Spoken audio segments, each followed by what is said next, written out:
Shalom à tous et à toutes, bienvenue à Sans Façon. Aujourd'hui encore, nous sommes là pour vous entretenir à travers cette émission.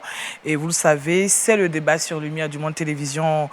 Les chrétiens sont de moins en moins dans les hautes sphères de décision aujourd'hui. C'est une remarque. Pourquoi cet état des faits et comment est-ce que le chrétien peut-il faire pour atteindre l'objectif assigné? C'est de ça que nous allons parler tout au long de cette émission. 52 minutes pour comprendre et apprendre, pourquoi pas. Bienvenue à Sans Façon, le thème « Les chrétiens et les postes de décision dans la société ». Nous démarrons avec la présentation de nos invités. Pasteur Assou Désiré de la MAPCO, c'est ça? C'est ça. Shalom. Shalom, pasteur. Alors, MAPCO, ça veut dire quoi? La mission apostolique et pentecôtiste, le chandelier d'or. D'accord. Et c'est à Abidjan? Oui. D'accord. Nous avons le siège à Abidjan. Bienvenue. Merci. Le pasteur Badaniel, qui est un habitué de ce plateau, hein? Oui. De la MIBICRE. La MIBICL, avec la mission biblique internationale Christ libérateur. Ah, moi j'ai mis E au lieu de L. D'accord, MIBICL. D'accord. Comment ça va? Ça va. Vous êtes également à Abidjan, hein? Oui. Et nous avons le pasteur Ouloté Gervais de l'USO Côte d'Ivoire. Bienvenue. Merci. Et ça voudrait dire? L'USO, c'est l'Union des Églises évangéliques, services et œuvres de Côte d'Ivoire. Le service et œuvres de Côte d'Ivoire. D'accord. Et vous êtes sur l'étendue du territoire ivoirien? Oui. Nous sommes à Abidjan et un peu partout? Un peu partout en Côte d'Ivoire. D'accord. Et puis nous terminons avec le pasteur Yoro Eli de la MIDEF. Oui. C'est la mission? La mission internationale évangélique de feu. De feu? Yeah. Ah, donc là-bas c'est du feu. Hein? Le Dieu qui répond par le feu. Ah oui, c'est ça, le Dieu qui répond. Que le feu tombe alors ces jours. Au nom de Jésus. À travers ces débats. Merci d'avoir accepté notre invitation. Alors, on ne pourrait pas commencer cette émission sans comprendre certains thèmes. Alors, d'entrée de jeu, qu'entendez-vous par poste de décision? Je vais commencer par le pasteur Assou. Ok, par poste de décision, nous entendons un poste là où on opère des choix, des jugements, des arbitrages, des arrêts qui s'imposent à tous. D'accord. Merci, pasteur Assou. Pasteur Ouloté. Oui. Poste de décision, nous pensons à un poste qui fait des références, surtout au domaine où s'affrontent les oppositions, pour amener un profond changement dans la société. D'accord. C'est l'endroit où le cadre, où on décide des lois, le prix des matières premières, etc. D'accord, un peu comme l'hémicycle, oui. Tout ça. D'accord. Voilà. Merci, pasteur. Alors, pasteur Yoro. Et je dirais qu'un poste de décision, c'est un pouvoir. Déjà, c'est un pouvoir qui est confié à certainement une autorité, voilà, qui a un caractère déterminant. D'accord. On va terminer le pasteur Badaniel. Je pense que c'est ce que les collègues ont dit. Poste de décision, c'est-à-dire où le mot, tu as le dernier mot, j'englobe, où tu as le dernier mot. C'est-à-dire, quand tu finis de parler, l'affaire ou même la situation dans laquelle tu te trouves a un dénouement. D'accord. Voilà. Alors, un chrétien est-il libre d'occuper tous les postes, sans exception, dans une société donnée? C'est Assou?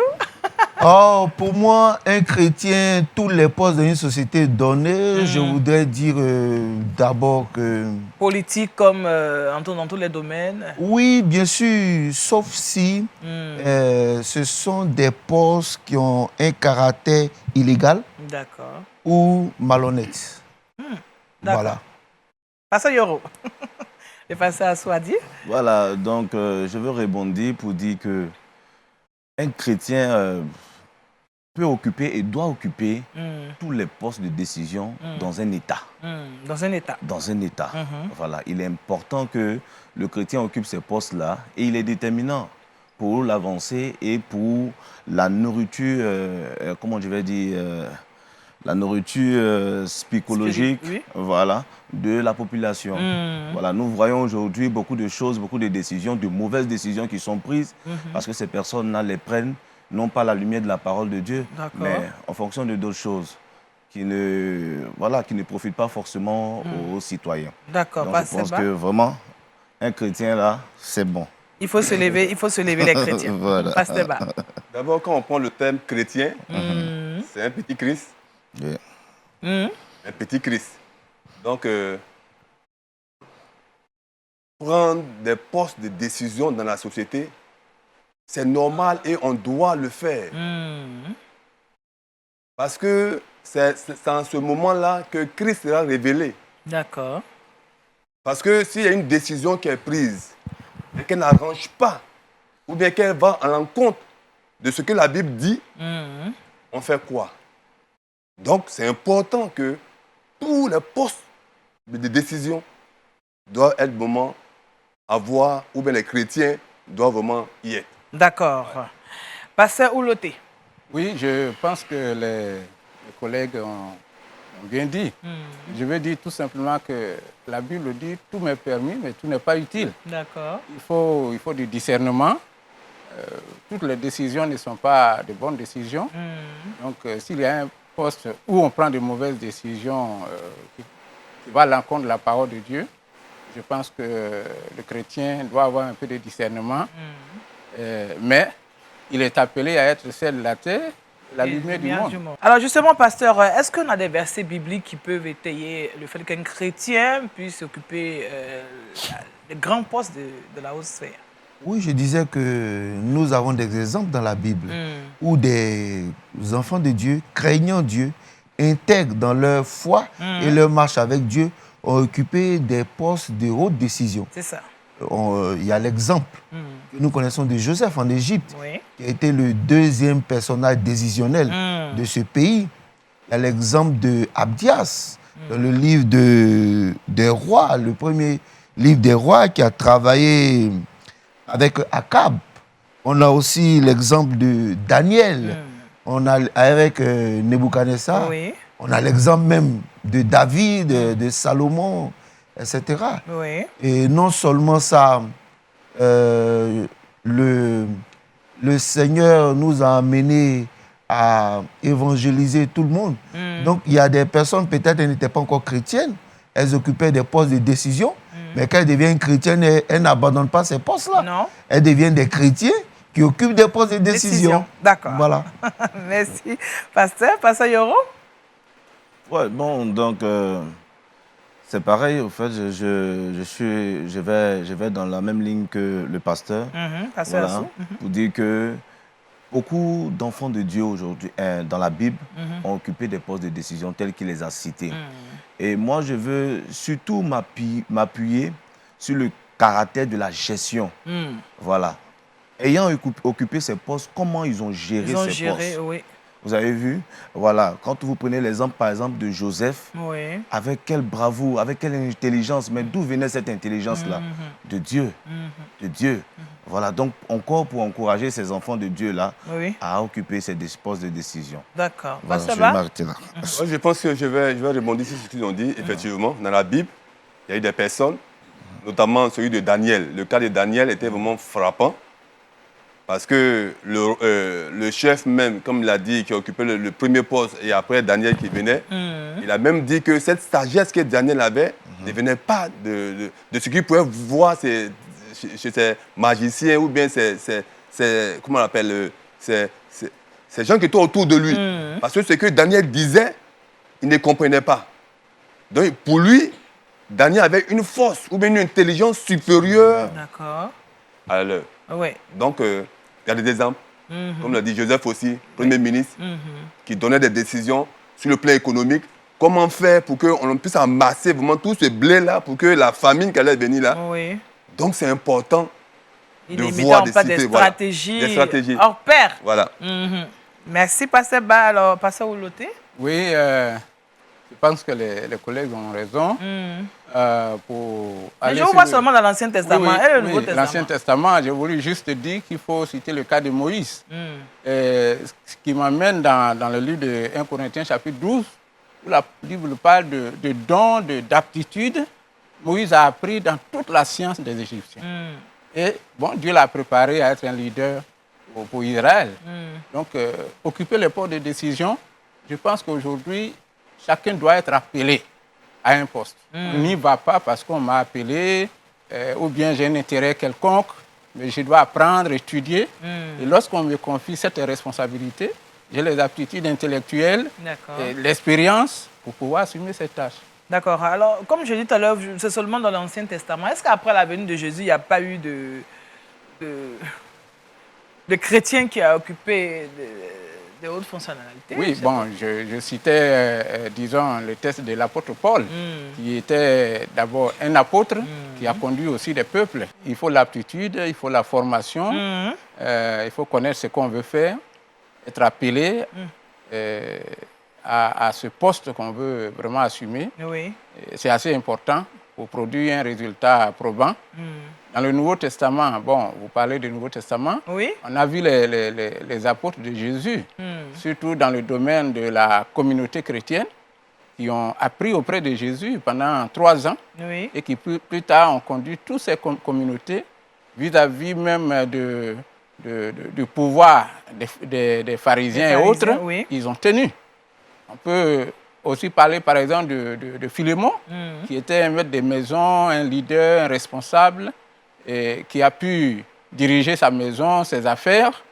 Et puis, lorsque peut-être le jour où son serviteur Onésime l'a volé, il est revenu. Oui. Mais c'était un chrétien, il a assumé des postes assez importants dans la société. D'accord. Pasteur Dossou? Assou, pardon. Assou. Oui. Vous voulez intervenir? Pourquoi j'aimerais que dans le Nouveau Testament, il n'y a pas trop de figures qui a occupé, ou bien c'est parce qu'on est resté figé sur la personnalité de Jésus? Vous avez pris beaucoup plus d'exemples dans l'Ancien Testament que dans le Nouveau. Oui, parce que dans l'Ancien Testament, c'est plus visible. C'est plus visible. Dans le Nouveau Testament, c'est moins visible. D'accord. Mais effectivement, il y a des chrétiens qui ont assumé des responsabilités. Par exemple, Zachée était un responsable dans la société. Oui. Et puis, Zachée, quand il s'est converti, il est resté responsable dans la société. Okay. Et même, il a changé de conduite. Et c'est ce qu'on demande aux chrétiens. Voilà. D'accord. Vous voulez ajouter quelque chose? Il y a aussi Joseph d'Arimathée, oui, qu'on connaît aussi bien, qui était aussi une personnalité influente aussi dans la société, en telle enseigne qu'il était allé même demander, il a eu la permission devant ces personnalités-là, d'aller demander le corps de Jésus. Parce qu'il était considéré comme un disciple. Voilà. Donc, il avait aussi un poste important, il pouvait dire quelque chose et les gens pouvaient vraiment l'écouter. D'accord. Voilà. Pasteur Yoro, pour terminer. Ouais, pour terminer, je vais faire un clin d'œil à Pierre. Jésus dit à Pierre, tu es Pierre et sur cette pierre je bâtirai mon église. C'est une responsabilité, c'est un pouvoir. Il a délégué un pouvoir à Pierre. Et nous avons vu par la suite la gestion à telle enseigne. Pierre a établi un tel leadership pour pouvoir gérer l'église de Dieu aujourd'hui. Est-ce qu'aujourd'hui, quand nous regardons, que ce soit en Afrique, dans le monde, la création, le monde voit vraiment la révélation des fils de Dieu? Pasteur Assou Désiré. Je pourrais dire que le bilan, il est mitigé. Je le dis, il est mitigé. Et même, bon, un peu plus sévère, je peux dire que nos attentes sont vraiment très moindres à ce niveau-là. D'accord. Très moindres à ce niveau. Parce que les chrétiens au poste de responsabilité, surtout les premiers, oui, il n'y en a pas assez. Mais les postes de responsabilité, de décision, les postes de décision, parce que c'est de ça qu'il s'agit, les postes de décision intermédiaires, je pense qu'aujourd'hui, il y a quand même un certain nombre de chrétiens. Même s'ils ne sont pas majoritaires, mais quand même, il y a un certain nombre de chrétiens aux postes de décision intermédiaires. Les premiers postes, malheureusement, ne sont pas encore assumés par des chrétiens comme tels. Peut-être que certains se disent chrétiens, mais bon, on ne le ressent pas véritablement. Dans la gestion. Voilà, véritablement. Donc, c'est à ça que nous devons travailler, chercher à savoir pourquoi et comment y remédier. Et puis comment y remédier. Je pense que dans le cours du débat, on en parlera. On en parlera. Alors, Pasteur Yoro. Je pense déjà qu'il faut énumérer les postes de décision, les grands postes de décision, par exemple en Côte d'Ivoire. Les présidents des institutions. Voilà. Donc, ce sont des autorités, au fait. Les chrétiens, aujourd'hui, sont cloîtrés dans un coin parce qu'ils ont peur. Ils ont peur, certainement, de la société. Voilà. Ils ont peur des jugements de la société. Mais je pense déjà que nous avons reçu le pouvoir. Avec ce pouvoir-là, nous avons la possibilité de bannir, d'outrepasser cette peur-là et puis de faire valoir notre comment dirais-je, notre autorité, le pouvoir que Christ nous a donné. Voilà. Comment on dit qu'on a peur? On a peur de quoi? On a peur de faiblir, d'être critiqué, d'être jugé, de ne pas être à la hauteur, de ne pas assumer ses responsabilités. Voilà, aujourd'hui, bon, excusez-moi de le dire, mais aujourd'hui, quelqu'un pour occuper un poste, un véritable poste de responsabilité, qui il consulte? Il consulte des mystiques. Et quand le chrétien, parce qu'il faut définir encore qui est le chrétien. Qui est le chrétien? Voilà, quand tout le monde s'appelle chrétien, mais devant les faits, on sait qui est chrétien, qui ne l'est pas. Quand le chrétien apprend que son opposant est parti voir le grand marabout du quartier, ah, mais du coup, moi, je ne vais pas m'entraîner là-bas, je ne sais pas qu'est-ce qui va m'arriver, j'ai peur pour ma famille, j'ai peur pour ma vie. Donc, on laisse tomber. On laisse tomber. Donc, qui est le chrétien même au juste? D'accord. Merci, Pasteur Yoro. Pasteur Ba? Je pense que ce que le pasteur Yoro dit est tellement juste. Je pense que c'est le départ, c'est le commencement. Nos pères, je peux le dire, nos dévanciers, l'enseignement qui nous a inculqué, un chrétien ne doit pas faire la politique, un chrétien ne doit pas faire ça, un chrétien. Le légalisme a fait tellement de restrictions, tellement que ça arrivait maintenant. Et aujourd'hui, on s'en rend compte, que ce soit dans le monde entier, que ce soit en Afrique, que ce soit en Côte d'Ivoire, on voit aujourd'hui que ce qui a été dit ne nous a pas arrangé. Non. Pourtant, comme le pasteur Olote l'a dit tout à l'heure, nous sommes le sel de la terre. Nous sommes la lumière du monde. On n'allume pas, comme la Bible dit, une lampe pour la mettre sous le boisseau. Non. Oui. Et c'est ce qui fait qu'aujourd'hui, ces postes-là commencent maintenant à prendre. Les gens commencent à se dire, non, c'est pas ça. Si nous ne sommes pas là, qui va le faire? Il faut que maintenant on se décide. Et ça commence à aller. Parce que l'enseignement, la Bible dit, mon père périt parce qu'il manque la connaissance. Et aujourd'hui, on a commencé à être éclairé. Oui. Je prends par exemple le cas, par exemple, en Malawi. Lazarus. Le président. Oui. Qui a géré la communauté Assemblée de Dieu pendant plus d'un quart de siècle. Oui. Et aujourd'hui, qui est président de la République. C'est sûr que la gestion sera chrétienne. Il disait que Dieu ne l'a pas amené là pour enlever son ministère, mais au contraire, c'est un prolongement de son ministère. De son ministère. Et aujourd'hui, on voit ce qui se passe. D'accord. Et je pense qu'on doit comprendre, en tant qu'enfant de Dieu, je vais te dire quelque chose qui a été choqué. En les années 2005-2004, j'ai commencé à faire le renforcement des capacités, ce que je fais. Oui. Et j'ai invité un homme influent de la société, en Côte d'Ivoire ici, je vais taire le nom, pour enseigner les pasteurs sur le droit, sur l'économie, sur la politique. Mais cet homme-là, si on l'a pour le corps de Christ, mais ils sont allés dire dans les instances de décision que le pasteur Ba a invité nos opposants. Ils ont même appelé des gens pour fouillonner ce qui s'est dit. Les serviteurs de Dieu qu'on a formés vont faire la délation. Pour dire que le pasteur Ba a invité nos opposants. Mais quand nous sommes sortis, mon secrétariat a commencé à crépiter, les pasteurs étaient contents, parce qu'ils étaient éclairés sur le droit, ils étaient éclairés sur l'économie, ils étaient éclairés sur la politique. Et à la fin de ces conférences-là, il nous a dit au pasteur, allez-y prier. Parce qu'il nous a décortiqué notre nation. Parce que tu ne peux pas aller prier quelque part, quelque chose que tu ne connais pas. C'est ça. Mais cet homme-là, sont là pour le corps de Christ. C'est une grâce, c'est une grâce. Merci, pasteur Passassou. Pasteur Olote. Voilà. Merci. Je pense que l'expression, la révélation des fils de Dieu, je vais prendre le mot fils de Dieu.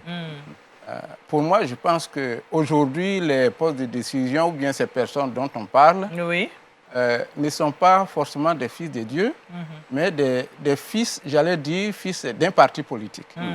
Donc, lorsqu'il est promu à ces postes, il ne peut que parler de son parti. Amen. Il ne peut pas dire la vérité, comme peut-être qu'il le connaît. Mais est-ce que ce n'est pas ce qui est inculqué, justement? Nous voyons qu'aujourd'hui, dans nos sociétés, pour ceux qui font la politique, pour atteindre peut-être un certain niveau dans la société, aujourd'hui, il faut appartenir forcément à un parti politique, peut-être même un parti politique influent. Hein? Donc, on se dit que si on est chrétien, ça ne suffit pas. Il faut entrer dans un couloir qui pourrait nous propulser. Oui. Et donc, on s'y met. Oui, je pense que le cadre qui est bien pour le chrétien aujourd'hui, c'est l'Église. L'Église, il a la liberté d'enseigner, comme Pasteur Bal le dit. Mais l'Église même encourage même ses membres à aller... Aujourd'hui, on fait une relecture de la parole de Dieu. Ah, d'accord. Pour dire tout simplement que Dieu a tant aimé le monde, Jésus est venu. Ce n'est pas une vision, j'allais dire, pour aller au ciel, comme on le dit tout simplement. Mais le chrétien vit d'abord dans ce monde. Oui, il doit transformer sa société. Et aujourd'hui, on doit aller dans ce sens pour travailler dans le cadre d'apporter la lumière de Jésus dans l'injustice, la lumière de Jésus dans les faux jugements, dans la corruption, etc., etc. Donc, je crois que le chrétien doit pouvoir agir dans la prédication même de la parole de Dieu, derrière la chair. Qu'est-ce qu'on dit aujourd'hui? Le plus souvent, c'est les prophéties, la prophétie, miracles, on va voyager, on va avoir de l'argent, mais on ne prêche pas la vie sociale. Mais comment? Il faut travailler. Il faut travailler, mais il faut prêcher les problèmes de la société et emmener les gens à travailler. C'est ça. Pasteur Assou? Oui, je pense que l'Église a un rôle très important. Et le rôle de l'Église aujourd'hui, c'est de pouvoir encourager. Encourager tous ses membres, tous les chrétiens, à pouvoir prendre leur place dans la société. En quoi faisant? Puisqu'on sait que l'Église, aujourd'hui, à l'Église, nous sommes beaucoup plus portés vers l'évangélisation. Il faut s'occuper du peuple, enseigner le peuple. Mais... Justement, il faut dire aux chrétiens que pour que nous puissions mieux évangéliser, il faudrait qu'on ait un cadre propice, un cadre favorable à cela. Parce que si on doit prendre des décisions pour nous empêcher d'évangéliser, même si nous ne sommes pas au niveau où on prend les décisions, on les subit. Les décisions, que tu les aies prises ou pas, tu les subis. Donc c'est mieux d'être là où on prend les décisions. Il faut faire entrer ça dans l'esprit des gens, que chacun comprenne. Et non seulement ça, nous n'allons pas toujours être des victimes, en train de nous plaindre tous les jours de ceci, de cela, alors que nous avons les mêmes capacités et même d'ailleurs nous avons un Dieu qui nous donne des capacités supérieures aux autres. On l'a cité ici avec Daniel, avec Moïse et consorts. Mais pourquoi ne pas mettre ces capacités-là au service de notre société, de nos familles? Sinon, on subit. Mais si, par exemple, on prend le cas d'un intellectuel, parce que moi, pendant un long moment, j'ai cru que pour être considéré dans l'Église, il faut avoir fait des docteurs en théologie, docteur en comment dire, vie chrétienne. Bon, vous voyez, vous connaissez les disciplines, non? Oui. Les masters. On ne s'occupe pas même de ce qui est droit, de ce qui pourrait régir notre société. Et ça ne peut pas mettre en mal aussi Daniel, c'est ce que je disais tout à l'heure. Je pense qu'on a commencé maintenant, l'ère numérique a commencé à montrer vraiment qu'il fallait qu'on sorte vraiment de ce carcan-là. Parce que ne pas enseigner, se limiter seulement. Et imagine aujourd'hui dans nos églises, nos enfants, ceux qu'on appelle nos enfants spirituels, qui ont des bac plus 5, qui ont des masters. Et le pasteur peut-être va se limiter quelque part, ne pas aller loin. Mais ça va empêcher aussi celui aussi de donner vraiment des enseignements sur le droit. Ou bien dire aux autres que l'économie, ou bien la politique, connaître vraiment la situation de son pays est très important. Mais puisque nous-mêmes aussi, on est limité à cela, c'est ce qu'on a inculqué au départ, c'est ce qu'on a, c'est ce que tu as, que tu te donnes. Donc je pense qu'on doit sortir maintenant de cela pour dire à nos fidèles que nous sommes encore sur la terre. Le Seigneur revient bientôt, c'est vrai, mais avant qu'il ne revienne, nous sommes encore sur la terre. Enseignons-le vraiment d'occuper. Mais comment? Parce que vous êtes d'accord qu'aujourd'hui, il y a des chrétiens qu'on va dire, mais maintenant tu ne viens plus à l'église, maintenant tu es devenu maintenant politicien, tu ne viens plus à l'église. Mais c'est vous les pasteurs justement qui vous plaignez quand le fidèle ne vient pas à l'église. Non, c'est ça aussi, c'est l'enseignement, Daniel. C'est-à-dire quelqu'un qui est enseigné, qui est formé, mais on va au ciel. Donc les principes sont là. Voilà, la Bible, nul ne peut suivre 2 mètres. Donc quand tu le fais, c'est un programme, c'est une organisation que tu te donnes. En tant qu'enfant de Dieu, tu as organisé. C'est Dieu qui nous a donné un Dieu d'ordre. Donc toi aussi, en tant que chrétien, enfant de Dieu, tu as ordonné.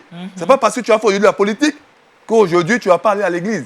Ou même peut-être que tu ne vois pas peut-être le fidèle tous les jours, tous les dimanches en 4 murs. C'est de voir que sa vie spirituelle est réduite peut-être à cela. Donc on doit comprendre ça. Aujourd'hui, c'est la mentalité qui doit changer. D'accord. Passez Yoro. Voilà. Donc moi pour dire que, vous voyez, ces partis politiques que nous voyons aujourd'hui, ce sont des personnes qui se sont levées, qui ont fédéré des personnes autour d'une vision. Donc je pense que l'Église aujourd'hui, nous avons beaucoup de fédérations.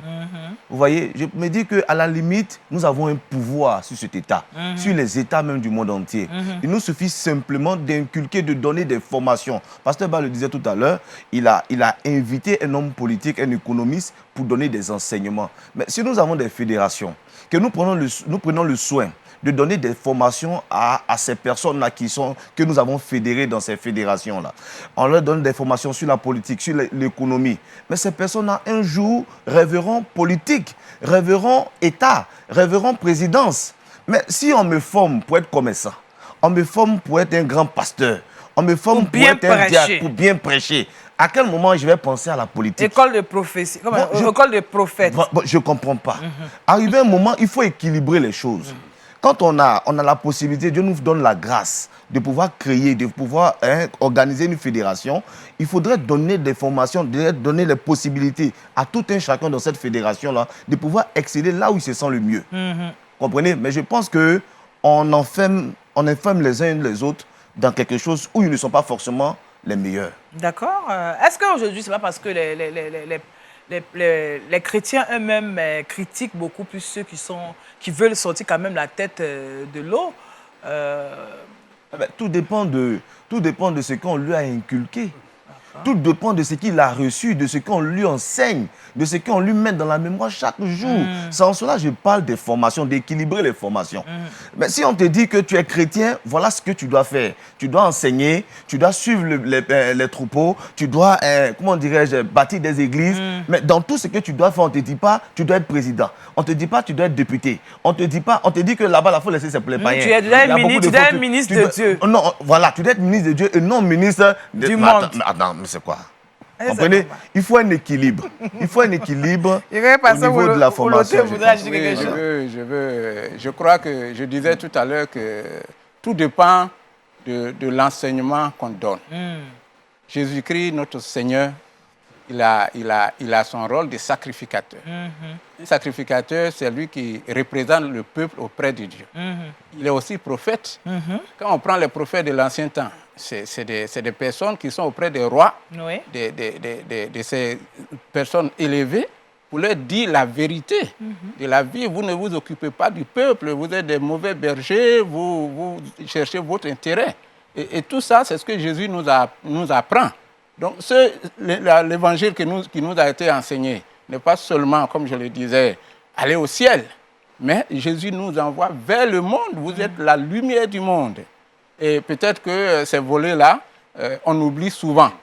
Et c'est là, effectivement, quand je parlais de relecture ou bien de comprendre vraiment le fond de l'évangile, notre mission, c'est d'aller au monde, non seulement dire venez à Jésus dimanche et prier, ou bien donner votre dîme, mais nous allons auprès de ces personnes-là. On a atteint un niveau supérieur. La dîme peut être très consistante. On peut bien donner la dîme. Mais s'il y a un dirigeant du peuple, un roi, c'est pas un député ou un préfet qui ne fait pas de bonnes choses, le pasteur est bien placé pour aller l'avertir. Il dit à autorité, voilà, faites ceci pour arranger la population. Et ça aussi, c'est la politique, surtout ça. D'accord. Alors tout à l'heure, oui. Je vais en venir. Tout à l'heure, je disais, cet homme dont je parlais tout à l'heure, il m'a même approché pour être d'être dans son, comme on le dit, dans son parti ou bien dans son staff. Je suis allé voir mes pères pour leur demander conseil. Tu sais ce qu'ils m'ont dit? On dit quoi? Non, mais Pasteur Ba, tu n'as pas fait la politique. Non, non, vraiment, est-ce que vraiment c'est compatible avec la parole de Dieu? Est-ce que tu pourras? J'ai été vraiment fort choqué. Justement, je voulais... J'étais vraiment fort choqué et je lui ai demandé, mais si je ne vais pas vers lui pour lui donner des conseils, pour lui dire que ce qui est ça n'est pas ça, mais comment on peut avancer dans ce que le Seigneur nous a enseigné sur la terre? Justement, je veux en venir. Est-ce qu'aujourd'hui, ceux qui sont justement à ces postes, même tout à l'heure dans vos différentes interventions, vous avez dit qu'il y avait quand même certaines personnes qui sortaient la tête de l'eau. On a pris le président de Malawi, voilà, il y a certaines personnes aussi qui sont dites chrétiennes qui occupent des postes. Mais est-ce qu'aujourd'hui, ces personnes sont encouragées par l'Église? Est-ce que l'Église soutient ces personnes? Parce que ce qu'on constate, c'est en tant que moi, ce que je vois en tant qu'Africaine et Ivoirienne, c'est que c'est eux qui doivent soutenir l'Église. Mais est-ce que l'Église les soutient en retour? Bon. À ce niveau, oui. Oui. Soutenir dans quel sens, Daniel? Moi, je voudrais soutenir en quel sens? Prier pour eux. Prier pour eux. Voilà. D'une manière ou d'une autre, comment l'Église peut soutenir? Voilà, justement, je voudrais dire que peut-être que ça allait être notre conclusion, selon le conducteur. Je pense que lorsque les chrétiens arrivent à un certain niveau de poste de décision, malheureusement, nous constatons que l'Église qui devait continuer à les encadrer, parce que c'est ça, ils ont besoin maintenant d'encadrement. Parce que là, dans le monde, ils sont soumis, dans le monde séculier, ils sont soumis à des pressions. Oui. Parce que là, Ils sont soumis à des tentations. Nous devenons plus petits. C'est pas facile. Oui. Donc, on arrive vers eux. Il ne faudrait pas qu'on voit quelqu'un qui peut nous donner des grosses...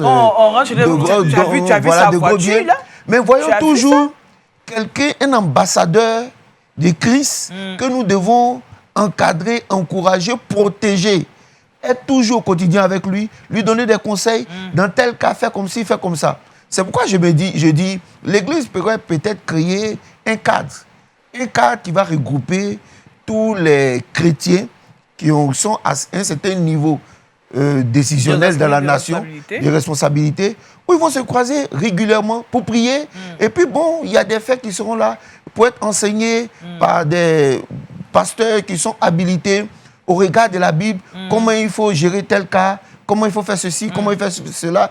Comme ça, ils ne vont pas se sentir seuls. Et je pense que quand un chrétien arrive à un certain niveau de responsabilité, il n'appartient plus seulement à son pasteur. Il appartient à tout le corps du Christ. À tout le corps du Christ. Donc, autour de lui, on doit créer vraiment un cadre pour pouvoir l'encadrer, l'aider, le soutenir, prier pour lui, intercéder pour lui. Ne voyons pas seulement chose. Parce que quelqu'un qui est au niveau de Joseph en Égypte, on a vu que quand Joseph est parti, on dit qu'il y a un autre pharaon qui est arrivé, qui n'a pas connu Joseph. La vie est devenue dure pour les Israéliens. La vie est devenue très dure. Et c'est en cela que la Bible nous le dit dans le livre de Proverbes 29, que lorsque l'impie règne, lorsque le méchant règne, quand le méchant règne, le peuple gémit. Le peuple gémit. Mais lorsque les justes se multiplient, le peuple est dans la joie. Donc il est important de faire en sorte d'encourager, d'encadrer nos différents fidèles, de leur tenir un discours. C'est vrai que nous avons été formés, et quand nous avons été formés, nous n'avons pas été formés à certaines choses. La réalité nous a rattrapés sur le terrain, chemin faisant. Mais aujourd'hui, il y a une chose, il faut faire, qu'on appelle ça même, il faut... Profil bas? Non, oui, profil bas, c'est-à-dire il faut faire appel à toutes les potentialités qui sont dans l'Église. Ce n'est pas le pasteur seul qui est habilité à enseigner les autres chrétiens. Nous avons aussi des chrétiens qui ne sont pas pasteurs, mais comme disait le pasteur qui peuvent enseigner leur domaine de compétences. Leur domaine de compétences. Oui, parce qu'ils ont appris, ils ont été éclairés par le Saint-Esprit. Et c'est comme ça que nous pouvons avancer, évoluer. Ne regroupons pas tout forcément entre les mains des pasteurs. Parce que l'Église, ce n'est pas seulement les pasteurs. D'accord. Les laïcs aussi. Bien sûr, les laïcs engagés, bien sûr. Ça, c'est bien dit. Oui. Mais il faut que le pasteur sache que l'Église, ce n'est pas seulement le pasteur. Parce que le plus souvent, le pasteur pense que c'est lui seul qui a droit et l'autorité de s'adresser à la communauté. Alors que dans la communauté, il y a bien des gens qui ont d'autres connaissances que Dieu leur a données. Je cite un peu l'exemple, comme le disait le pasteur, de Daniel et ses amis. Oui. La Bible nous enseigne bien qu'il faut instruire l'enfant selon la voie qu'il doit suivre quand il est encore enfant. Ces jeunes-là, Israélites, ils ont appris auprès de leurs parents, auprès de leur peuple. Et lorsque, étant esclaves dans la cour de Nebuchadnezzar, bon, malgré la pression qu'ils ont subie, ils sont restés fidèles à ce qu'ils ont reçu de leurs parents. Alors, est-ce qu'aujourd'hui, justement, cette force que Daniel avait et ses compagnons, Joseph également, a été lui aussi persécuté quand même quelque part. Est-ce que cette force-là, aujourd'hui, les hommes d'aujourd'hui ont cette force-là pour pouvoir affronter les situations? Il ne faut pas oublier les enseignements prophétiques de la parole de Dieu. En Matthieu 24, 25, par exemple, la Bible dit que la fin des temps, l'iniquité se sera accrue et la foi du plus grand nombre refroidira. Et cet esprit de refroidissement atteint beaucoup de chrétiens aujourd'hui. Mais ce n'est pas une raison d'abandonner. C'est au contraire, il faut persévérer pour vivre la vérité de Jésus-Christ. Amen. Pasteur Ba? Ouais, je pense que c'est tout à l'heure ce que l'homme de Dieu a dit. Oui, le pasteur Assou. Assou, je pense que tout part de la base, je le dis. C'est la sémence qui a été donnée au départ qui va faire croître la plante. Qu'est-ce qui a été dit? Je pense que je bénis le Seigneur parce que de nos jours, ce siècle dans lequel nous sommes, les hommes de Dieu ont commencé à comprendre que on pensait qu'on était déjà arrivé au ciel, pourtant on est encore sur la terre. On doit revenir prendre d'abord, parce que le Seigneur l'a dit. Il dit, il va nous d'abord bénir sur la terre, mais aussi les bénédictions d'Éphésiens 1, pour le ciel, mais d'abord pour la terre. Là. Il nous a déjà donné ça aussi. Il dit, l'endroit où tu poseras la plainte tes pieds, te donne cela en possession. Donc nous sommes encore sur la terre. Donc je pense qu'on doit repartir dans cette sphère-là, montrer que l'intelligence, la sagesse là, vient de ce Dieu-là qui nous appelle et on peut encore le faire. Et je pense que je bénis le Seigneur parce que ces réformes-là ont commencé à se faire, les enseignements ont commencé à se faire et les hommes ont commencé à comprendre qu'il faut que nous prenions maintenant notre place initiale, ce repositionnement-là initial maintenant, pour que les princes, qu'on disait, qui étaient à terre, et puis les esclaves sur les chevaux, il faut qu'on revienne maintenant à cela, il faut que maintenant les princes soient sur les chevaux et les esclaves à terre. Comment? C'est avec la parole de Dieu, Daniel. Oui, la parole de Dieu. Comment la formation. Oui, c'est la Bible. C'est la même Bible qu'on a. Tout est dedans. Quand tu prends Jésus 1, verset 8, il dit que ce livre de la loi, c'est l'omnipotent de ta bouche. Médite le jour et nuit pour agir fidèlement sur tout ce qui est écrit. Et c'est ainsi que tu pourras réussir dans tout. Amen. Donc, le fondement, c'est la parole de Dieu. Ce n'est pas la parole de Dieu. C'est la parole de Dieu qu'il nous faut. On doit revenir, comme le pasteur Oluté l'a dit. Revenons. Une relecture au monde de cette Bible-là que le Seigneur nous a donnée. Tout est dedans. Ça veut dire que l'Église a aujourd'hui les âmes pour pouvoir reprendre la place. Les âmes. On a ça, Daniel. Pasteur Yoro. Nous avons les âmes. Nous devons faire une relecture non seulement de la parole de Dieu, et aussi de notre environnement. L'Église doit comprendre aujourd'hui que c'est dans l'unité que nous sommes forts. Amen. Vous avez parlé des personnes aujourd'hui qui se disent qu'ils sont faibles ou bien voilà, ils n'ont pas assez de moyens. Mais imaginez-vous un seul instant. Il y a combien de chrétiens dans le monde? Si les chrétiens se lèvent, se mettent ensemble, qui décident d'obtenir quelconque pouvoir, qu'est-ce qui va les empêcher? Rien. Mais le problème aujourd'hui, c'est l'unité.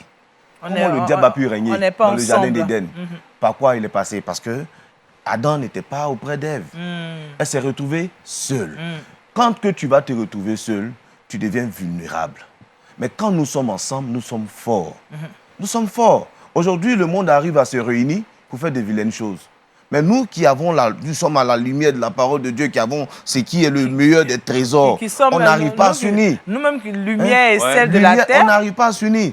Mais parce que le diable a compris que c'est dans l'unité que nous serons forts. Alors il fait tout pour ne pas qu'il ait cette unité. Donc il faudrait que nous ayons cette ouverture d'esprit pour comprendre qu'il y a quelque chose qui nous empêche de nous unir. Pasteur Assou. Oui, je pourrais dire que l'Église doit comprendre une chose, c'est que si toute autorité vient de Dieu, Dieu ne peut pas établir les autorités puis exclure ses enfants. Pas possible. Donc légitimement, nous pouvons aspirer à des postes de décision, à des postes d'autorité. Maintenant, c'est quoi? C'est vrai que les problèmes sont posés comme ça sur les plateaux. Oui. Mais allons plus loin. Oui. Le temps est arrivé où nous devons nous asseoir et nous devons réfléchir pour poser des pas stratégiques, Amen. des planifications stratégiques. Ce n'est pas des choses qui se disent et puis qui se changent du jour au lendemain. Il faut s'asseoir, c'est des choses que les gens ont planifiées depuis 30 ans, 10 ans, 50 ans. Il faut que l'Église s'asseye maintenant. Faisons de la planification stratégiquement. D'ici 5 ans, qu'est-ce qu'on veut obtenir? D'ici 10 ans, qu'est-ce qu'on veut obtenir? D'ici 30 ans. L'Église doit être unie, justement. Mais bien sûr, mais quand on s'assoit pour réfléchir, on trouve déjà quelles sont les causes qui font que nous ne sommes pas là. Oui. Et dans ces causes-là, il y a d'abord le manque d'unité qui a été cité par le pasteur, le pasteur Yoro, je suis d'accord avec ça, mais il n'y a pas que ça aussi. Il y avait aussi le manque d'instruction. Les gens ne comprenaient pas. Les gens ne comprenaient même pas qu'on peut ne pas avoir tous les mêmes doctrines. Mais on peut se réunir autour de la personne du Seigneur Jésus pour déplacer une poubelle qui encombre tout le monde dans le quartier. Nous qui sommes chrétiens, par exemple, il y a ce genre de choses que les gens doivent comprendre. L'unité, ce n'est pas l'uniformité, c'est l'unité. Dieu lui-même nous a fait différents.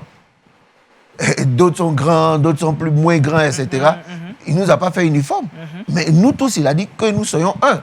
Ouais. Voilà. Donc, ce sont des choses que nous devons comprendre. Mais je dis, prenons le temps de nous asseoir. Prenons le temps de réfléchir.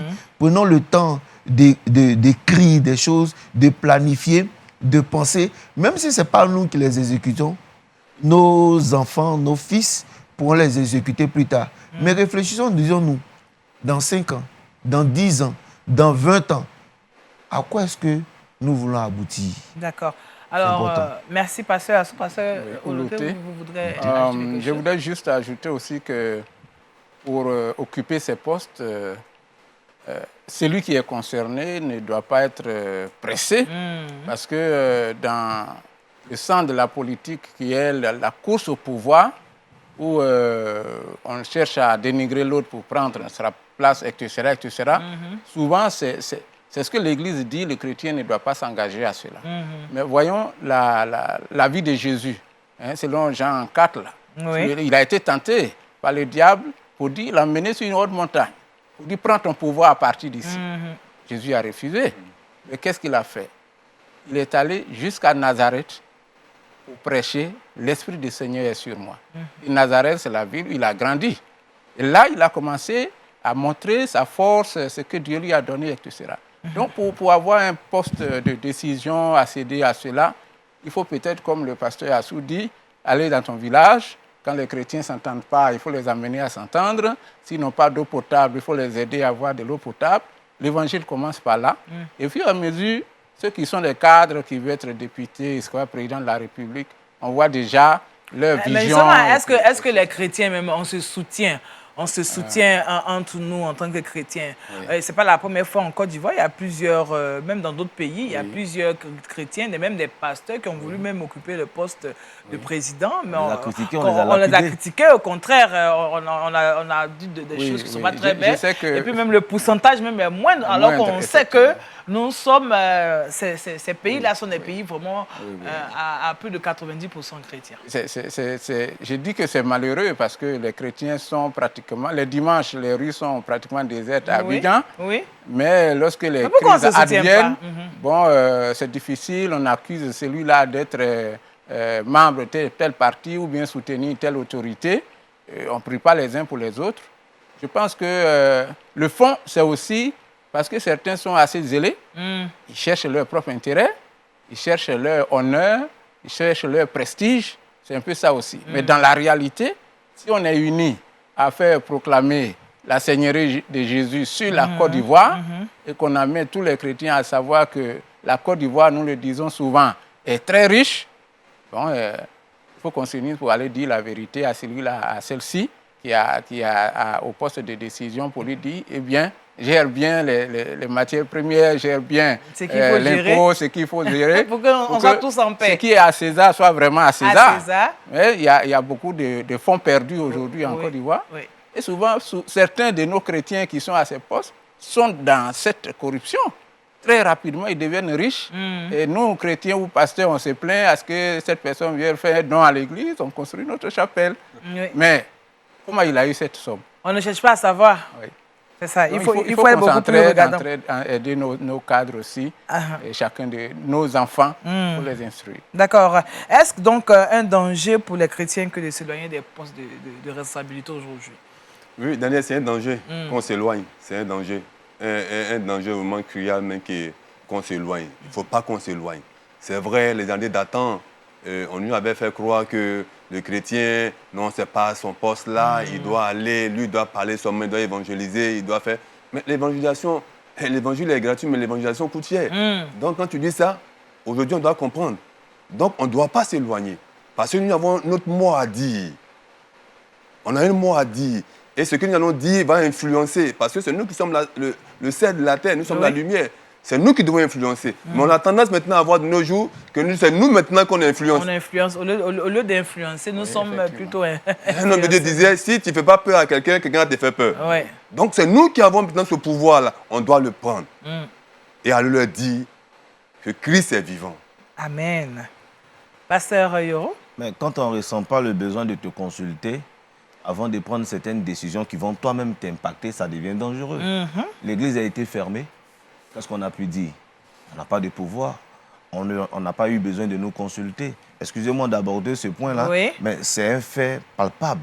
Comprenez? Donc, il est très important, il est crucial pour les chrétiens d'occuper ces postes-là. Et ça sera dangereux pour nous de nous asseoir. Ce qui est dangereux, c'est que je peux décider d'aborder ce chemin-là, politique, ou bien voilà, chercher à occuper ce genre de postes-là. Mais quand tu sens que tu n'es pas accompagné par ta famille, c'est difficile. Et tout le monde n'a pas cette capacité-là à supporter ces poids de la vie. Par moments même, on te réunit parce que tu as abordé ce chemin. Et on a vu des personnes qui ont décidé de devenir des députés, des maires, mais après qui ont retiré leur candidature, on se pose la question de savoir pourquoi.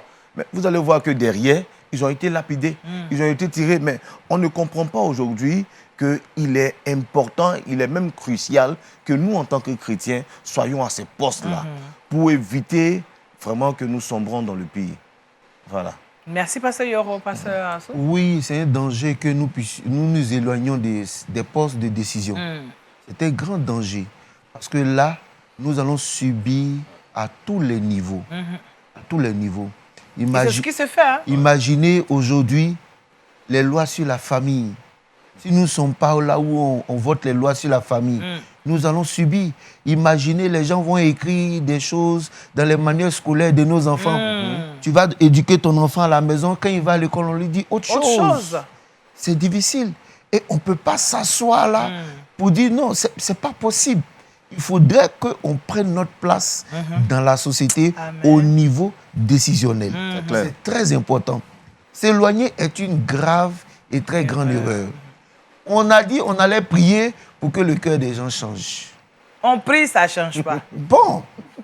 Je pense que c'est mieux. On prie depuis, ça ne change pas. C'est mieux d'envoyer quelqu'un dont le cœur est déjà changé là-bas. Alors, on va pas trop prier. Voilà, on va s'occuper à autre chose. On consolide Là, cela. Là, son cœur a déjà changé. Et puis on l'envoie là-bas. Que de prier pour changer quelqu'un, c'est pas facile. On doit prier pour nos autorités, mais... Voilà, on prie toujours pour eux. On prie toujours pour eux. Mais faisons en sorte que quand il arrive là-bas, son cœur est déjà bien et nous est favorable. Voilà. Avant que ça change, ça sera compliqué. Voilà. Parfois, c'est des luttes difficiles, inutiles parfois. Oui, je vois la difficulté de nos frères et sœurs qui sont, par exemple, à l'hémicycle. Je le disais tout à l'heure, certains et plusieurs d'ailleurs, lorsqu'ils y arrivent, ils représentent leur parti politique. Donc, ce sera difficile lorsque le premier responsable de votre parti politique dit voter cette loi. Tu ne peux pas te défaire. Tu es obligé de voter. Oui. Alors, le chrétien, qu'est-ce qu'il fait? C'est là le point difficile. C'est là s'il apprend dès la base et qu'il est prêt à y aller, peut-être il va en tant qu'un candidat indépendant, on le voit, la population le soutient et il peut parler. Mais en tant que chrétien, on peut créer sur notre parti politique. Parti politique. Bon, oui, mais là c'est pas mauvais. Seulement, il faut rester très authentique. Parce que si vous basculez dans l'injustice, vous allez éclabousser l'Église. Et ce n'est pas bien. D'accord. Alors, nous sommes déjà au thème du temps empathie. Rapidement, je vais vous donner la parole. Qu'est-ce qu'il faut faire? Comment est-ce qu'aujourd'hui, l'Église peut renverser la donne? En 2 mots. Allez-y, passez à Assou. En 2 mots, il faudrait que nous puissions déjà prendre conscience du fait que nous devons être au poste de décision. Ensuite, mettre en place une stratégie pour pouvoir accéder à ces postes de décision.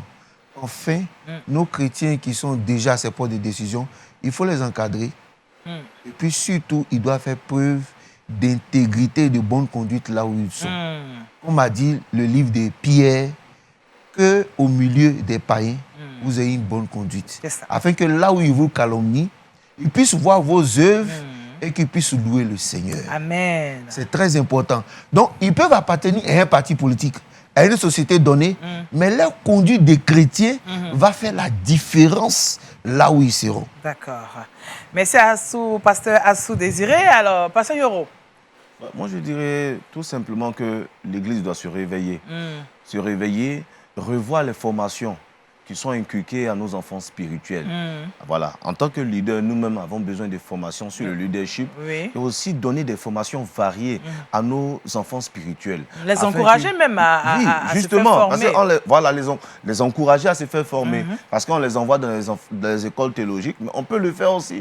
Faire venir des personnes pour les former, pour pouvoir occuper ces sphères-là. Parce qu'il faut qu'on comprenne que la tour de Babel a été faite dans l'unité. Oui. C'est parce que des personnes se sont unies qu'ils ont pu bâtir. Même si ce n'est pas bon, mais ils ont bâti. Ils ont bâti. Ça veut dire que si on est unis, on est fort. Amen. Donc l'Église doit comprendre cela. Travailler dans l'unité, au lieu d'avoir de créer des fédérations pour s'attaquer, pour se jeter des pics.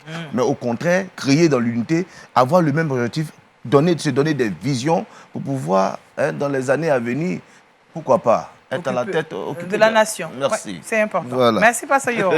Pasteur Daniel. En voyant le président de Malawi, Lazarus, je pense que le chrétien, aujourd'hui, là, a sa place dans la société. Jusqu'à preuve du contraire, nous ne sommes pas encore au ciel. Nous sommes sur la terre. Et le sel de la terre dont parle la Bible, c'est le chrétien. La lumière dont parle la Bible, c'est le chrétien. Et je pense que cette lumière-là doit commencer maintenant à briller. Amen. Et ce sont les chrétiens qui doivent le faire. Amen. Merci, Pasteur Daniel. Pasteur Oui, je pense que c'est juste. On termine avec vous. Lorsqu'on va, dès le début même de la Bible, le Seigneur a créé l'être humain. Et la Bible nous dit qu'il a placé dans le jardin d'Éden pour la cultiver et la gérer. Et c'est l'expression politique qui est dedans. Administrer, gérer la création. Donc, le chrétien a une mission de création, comme Dieu est notre créateur. Et dans la création, il y a les biens matériels, il y a l'environnement, il y a le bien-être de l'être humain. Je pense qu'aujourd'hui encore, quand bien même nous prêchons l'arrivée de Jésus pour aller au paradis, mais puisque nous sommes encore dans ce monde, on convient tous ce soir, que nous avons besoin d'amener l'être humain à s'épanouir, à être en bonne santé. Et la Bible nous donne tous ces messages. C'est notre responsabilité en tant que pasteur, même sur ce plateau, ce que nous disons, c'est un peu les postes de décision où nous parlons. Oui, là, vous êtes à votre poste. Voilà, nous sommes à notre poste. Donc, on encourage les chrétiens à y aller, mais avec beaucoup de discernement. Et on doit se soutenir. D'accord. Merci à vous, chers serviteurs. En tout cas, nous sommes au thème du temps imparti. Vous savez, le thème, les chrétiens et les postes de décision dans la société, ça n'a pas toujours été facile pour des chrétiens qui sont déjà à des postes de responsabilité, mais nous prions que Dieu vraiment soit avec eux. Vous qui aspirez à aller au sommet, que Dieu vous aide également. Regardez à Dieu et avancez avec Dieu. Amen. Au revoir et à bientôt. Amen.